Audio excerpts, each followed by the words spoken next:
पटाखे फोड़ना एक मतलब क्रिमिनल ऑफेंस तो नहीं है। कीपर्स हैं, बड़े बड़े होलसेलर हैं, उन्होंने अपने पटाखों में इन्वेस्ट कर रखा है।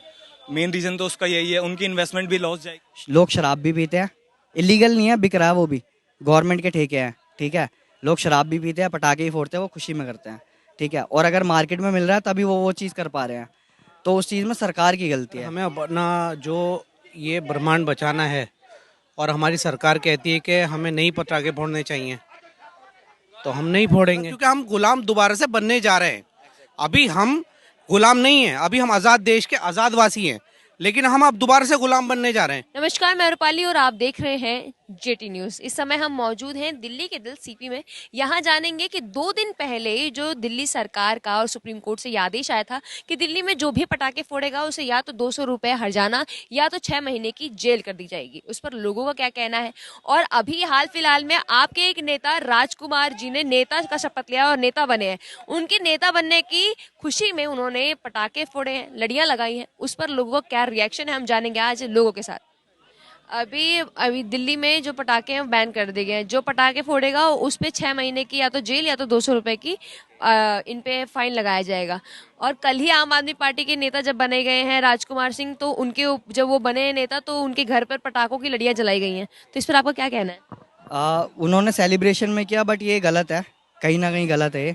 ठीक है, बट पटाखे फोड़ना एक मतलब क्रिमिनल ऑफेंस तो नहीं है, ये तो नहीं कह सकते, क्योंकि अगर बिक रहा है मार्केट में तो वो सरकार की निगरानी में ही बिक रहा है। कुछ लोगों ने जो शॉपकीपर्स हैं, बड़े बड़े होलसेलर हैं, उन्होंने अपने पटाखों में इन्वेस्ट कर रखा है। मेन रीजन तो उसका यही है, उनकी इन्वेस्टमेंट भी लॉस जाएगी। लेकिन दिल्ली सरकार ने ही बैन किया है कि दिवाली पर दिल्ली नहीं पटाखे नहीं फोड़े जाएंगे। आपको यही रोक रहा हूँ, द मेन फैक्ट इज कि अगर बिक रहा है मार्केट में तो वो सरकार की निगरानी में, राइट। क्योंकि अगर इलीगल है तो सरकार बैन कर सकती है उसको, दुकान भी सील कर सकती है ना। बट वो नहीं कर पा रहे, तो इसमें सरकार की ही गलती है। अगर वो हमारे ऊपर बैन लगाने की चीज़ से, तो पहले उनको देखना चाहिए कि वो क्या कर रहे हैं उस चीज़ के लिए, राइट। तो ये है मेरा पॉइंट इस चीज़। दिल्ली सरकार जो है वो इन दिवाली के टाइम में वो बैन इसलिए करती है क्योंकि उनको ऐसा लगता है कि दिल्ली की जो जनता है दिवाली के टाइम पे बॉम्ब फोड़ती है, पटाखे फोड़ती है और उससे पोल्यूशन होता है। तो जब वो सेलिब्रेशन कर रहे हैं तो क्या वो गलत नहीं है, उस पर बैन नहीं लगना चाहिए। आप कोई क्रिकेट की सीरीज देख लो, मे बी आप आईपीएल देख लो एक बारी, है ना। कोई भी मैच हो, चाहे मैं उसके फाइनल्स की भी बात नहीं कर रहा, कोई भी मैच हो, कोई भी टीम जीतती है, जिसकी फेवरेट है वो खुशी में कुछ भी कर सकता है। लोग शराब भी पीते हैं, इलीगल नहीं है, बिक रहा है वो भी, गवर्नमेंट के ठेके हैं। ठीक है, लोग शराब भी पीते हैं, पटाखे ही फोड़ते हैं, वो खुशी में करते हैं। ठीक है, और अगर मार्केट में मिल रहा है तभी वो चीज़ कर पा रहे हैं, तो उस चीज़ में सरकार की गलती है, आम पब्लिक की नहीं है ना। ये चीज़ है। मेरा सवाल ये है कि सिर्फ दिवाली के टाइम पे जब पटाखे बैन करने की बात की जाती है तो ये दिवाली के टाइम पे ही ऐसे सब कुछ चीज क्यों करते हैं। पूरे साल क्या कोई पोल्यूशन नहीं होता है। मैम देखो, वैसे भी इतनी सारी गाड़ियां हैं, इतना सारा पोल्यूशन है, या जैसा कि सबको पता ही होगा कि जो दिल्ली है वो 10 स्टेट में आता है, सबसे पोल्यूटेड स्टेट में आता है दिल्ली। फर्स्ट नंबर पे कोलकाता है और काफ़ी सारे स्टेट हैं, दिल्ली भी बहुत पोल्यूटेड है। लेकिन मेरे तरीके से या फिर मेरे पॉइंट ऑफ व्यू से मैं ये नहीं मान सकता कि हाँ भाई दिल्ली के दिन पटाखे, एक दिन पटाखे फूटने से इतना सारा पोल्यूशन होगा या कुछ भी हार्म होगा। अगर इसको अलग तरीके से देखें, एक धर्म के तरीके से देखें, जो पॉलिटिशियंस यूज करते हैं वोट बैंक इकट्ठा करने के लिए, है ना।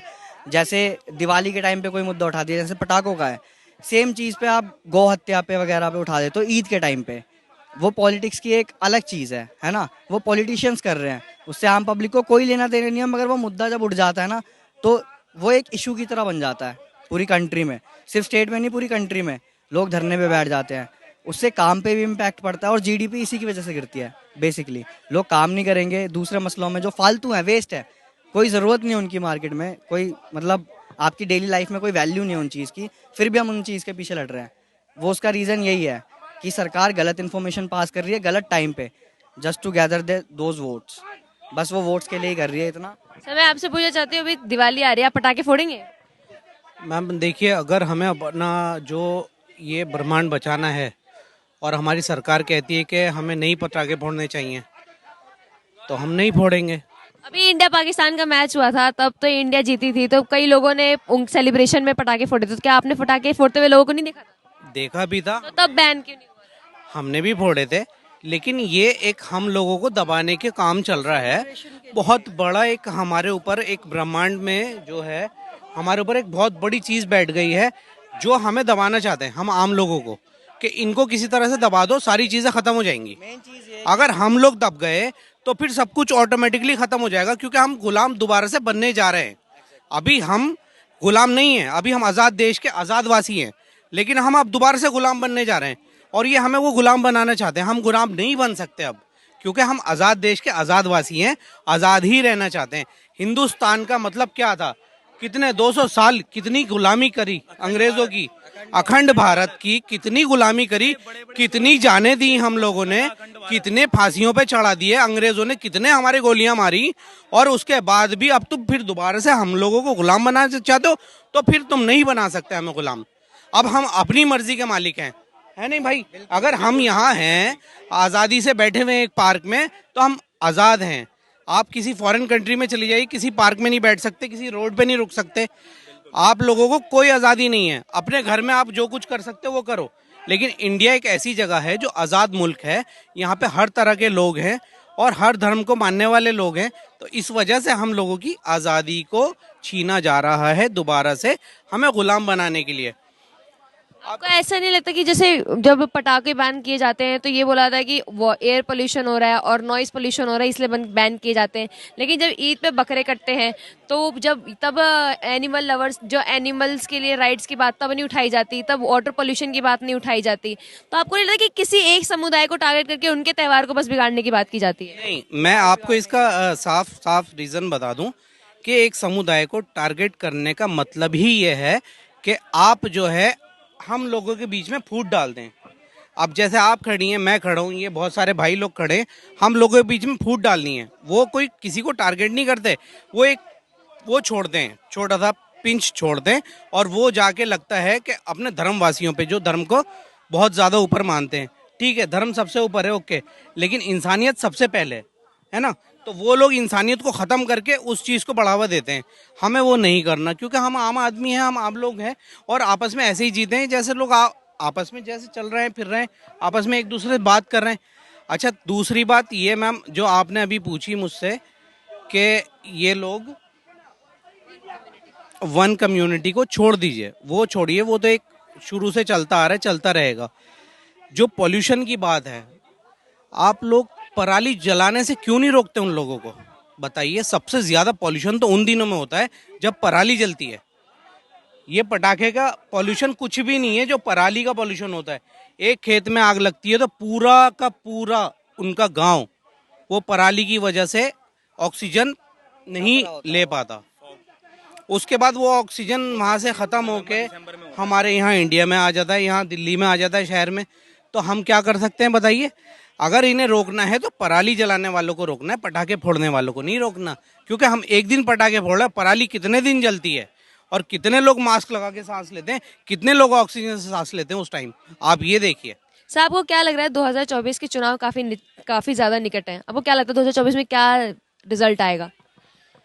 देखिए, 2024 का तो बात की बात है। सबसे पहले तो मैं ये बताऊं कि लोगों को जो फैसले करने हैं वोट देने के लिए, उसमें जो सबसे ज़रूरी चीज़ है उनको सोचना, वो ये सोचना है। आज देखिए, यूक्रेन और रशिया का जो युद्ध हुआ, इससे क्या शिक्षा मिलती है अपने को, बताइए मेरे को।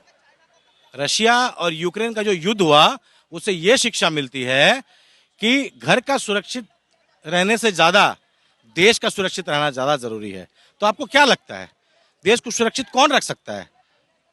देश को सुरक्षित अगर कोई रखने वाला व्यक्ति इस देश में है तो वो है माननीय प्रधानमंत्री अभी माननीय नरेंद्र मोदी जी।